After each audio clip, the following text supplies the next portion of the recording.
ಸಿರಿಗೆರೆಗೆ ಮಠಕ್ಕೆ ಇನ್ನು ಮಠದ ವಿಚಾರದ ಬಗ್ಗೆ ಒಂದು ಸಮಾಲೋಚನೆ ಸಭೆ ಸೇರಿದ್ದೀವಿ, ಬರಪ್ಪ ಅಂತ.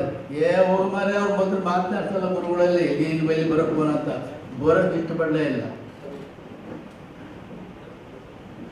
ನಾನು ಕಂಡ ಕೆಲವು ವಿಚಾರಗಳನ್ನ ಯಾಕೆ ಇಷ್ಟು ರುಚಿಗೆ ಸಮಾಜಕ್ಕೆ ಇದು ಗುರುಗಳ ಮೇಲೆ ಆರೋಪ ಅಲ್ಲ, ಅದು ಆಗಬಾರದು. ನಾವು ಆರೋಪವನ್ನು ಮಾಡಬಾರದು.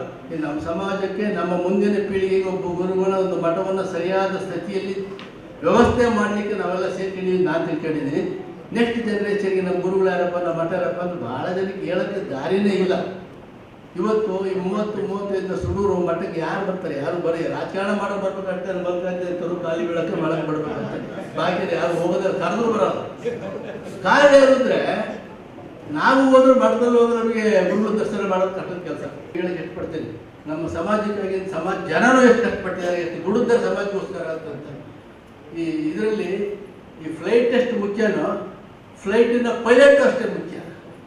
ಎಂಥ ಫ್ಲೈಟ್ ಇರಲಿ, ಅದು ಓಡಿಸೋ ಪೈಲಟ್ಟು ಹಂಗೆ ಇರಬೇಕು. ಇಲ್ಲಿ ಸಮಾಜನೂ ಅನಿವಾರ್ಯ ಅಲ್ಲ, ಗುರುಗಳು ಅನಿವಾರ್ಯ ಅಲ್ಲ. ಇಬ್ಬರು ಇದ್ರೂ ಮಾತ್ರ ಅದೊಂದು ಒಂದು ಸರಿಯಾದ ಸಮಾಜ ತಗೊಂಡು ತಡ ತಲುಪಿಸ್ಬೋದು. ಆ ಕೆಲಸವನ್ನು ಇಲ್ಲಿಂದ ಸೇರ್ಕೊಂಡ್ರೆ ಎಲ್ಲರೂ ಮಾಡಬೇಕಾಗುತ್ತೆ.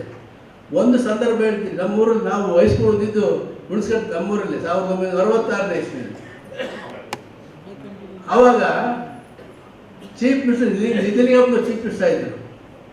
ಆ ಕಾಲದಲ್ಲಿ ಹಳ್ಳಿಗೆ ಸಣ್ಣ ಗ್ರಾಮಕ್ಕೆ 150-200 ಮನೆ ಗ್ರಾಮಕ್ಕೆ ಚೀಫ್ ಮಿನಿಸ್ಟರ್ ಬರ್ತಾರೆ ಅಂದರೆ 1.5 ಕಿಲೋಮೀಟರ್ 2 ಕಿಲೋಮೀಟರ್ ಚಪ್ರ ಹಾಕಿ ತೋರಣ ಕಟ್ಟಿದ್ದು. ನಿಜಲಿಂಗಪ್ಪ ಬರ್ತಾರೆ ಅಂತ ಒಂದು 5-6 ಸಾವಿರ ಜನ ಉತ್ಕೊಂಡು ನಿಂತ್ಕೊಂಡಿದ್ರು ಹಳ್ಳಿ ಜನ. ಆ ಕಡೆ ಸ್ವಲ್ಪ ಕಡೆ ಎಲ್ಲೋ ಚೀಫ್ ಮಿನಿಸ್ಟರ್, ನಮ್ಮೂರು ಚೀಫ್ ಮಿನಿಸ್ಟರ್ ಬರ್ತಾರೆ ಅಂತ. ಅಂಥ ಸ್ಕೂಲು ನಮ್ಮೂರು ಜನ ಎಲ್ಲ ಕಟ್ಟಿ ಎಷ್ಟು ಹೊತ್ತು 15 ಎಕರೆ ಜಾಗ ಇದೆ. ಇದು 15 ಎಕರೆ, 1 ಎಕರೆ ಇಲ್ಲ. ಇವತ್ತು ಆ ಜಾಗದ ಬೆಲೆ ಕುಂಟಿ 10,000 ರೂಪಾಯಿ.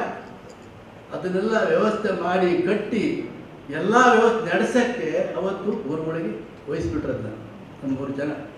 ಇವತ್ತು ಲಾಕ್ ಮಾಡಿದ್ದಾರೆ, ಲಾಕ್ ಮಾಡ್ತಾ ಇದ್ದಾರೆ. ಯಾಕೆ ಸ್ಟ್ರೆಂತ್ ಇಲ್ಲ, ಟೀಚರ್ ಇಲ್ಲ, ಸುಣ್ಣಿಲ್ಲ, ಮಣ್ಣಿಲ್ಲ, ಬೀಳ್ತಾ ಇದೆ.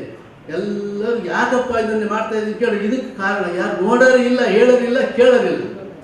ಏನಾದ್ರು ಕೇಳಬೋದ್ರೆ ನೀನೇ ಹೊಡ್ಸಪ್ಪ ಸುಣ್ಣ, ನೀನೇ ಹೊಡ್ಸಪ್ಪ ಬಣ್ಣ, ನೀನೇ ಟೀಚರ್ ಸಂಬಳ ಕೊಡೋರು. ವ್ಯವಸ್ಥೆನಾಯಿತು.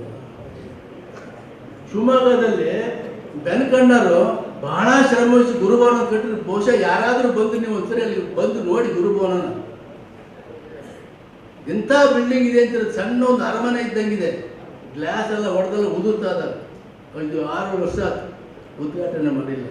ಇದು ಯಾರ ಜವಾಬ್ದಾರಿ? ಇದು ಯಾರು ಮಾಡಬೇಕು? ಇದನ್ನ ನಿಮ್ಮೆಲ್ಲರ ಜವಾಬ್ದಾರಿ ಇದೆ. ಇದರಲ್ಲಿ ಎಲ್ಲರೂ ಸೇರ್ಕೊಂಡು ಇವತ್ತು ಮುಂದಿನ ವ್ಯವಸ್ಥೆ ನಮ್ಮ ಸಮಾಜನ ಸರಿದಾರಿಗೆ ಹೋಗ್ಲಿಕ್ಕೆ ಏನು ಮಾಡಬೇಕು ಅದನ್ನು ಮಾಡೇ ಇಲ್ಲಿಂದ ನಾವು ಹೋಗ್ಬೇಕು ಅಂತ ಹೇಳ್ತಾ ನನ್ನ ಮಾತನ್ನು